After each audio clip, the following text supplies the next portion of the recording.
বাচ্চা আসছে, আরেকটা বাচ্চা কোথায় গেল, লুকায় পড়ছে দ্রুত।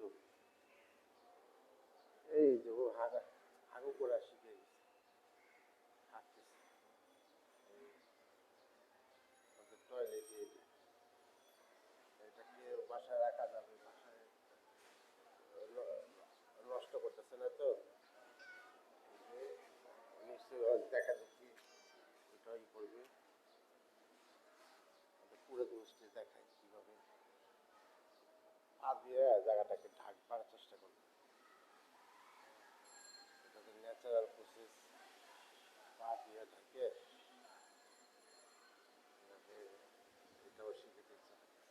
চোখগুলো অনেকখানি ভালো হয়ে গেছে, ওর মার চোখটা খুব সুন্দর।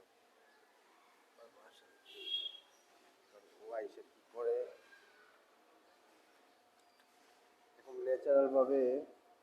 গাছ একটা মারা গেছে, পানির অভাবে না, এটা এটার মধ্যে কোনো বিষাক্ত জিনিস ঢুকে গেছে, জিনিসটা সহ্য করতে পারে না।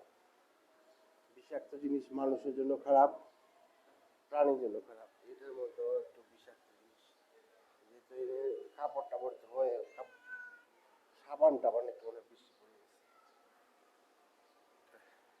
আমাদের পুরাতন 5-6 বছর হয়ে গেছে আমাদের এই বাসাতে, বড় হয়ে আসছে।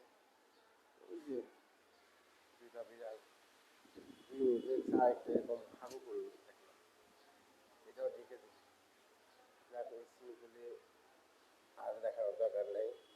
গাছপালার সুন্দর বাতাস পায়া ঝড়ের পরে সবগুলি একটু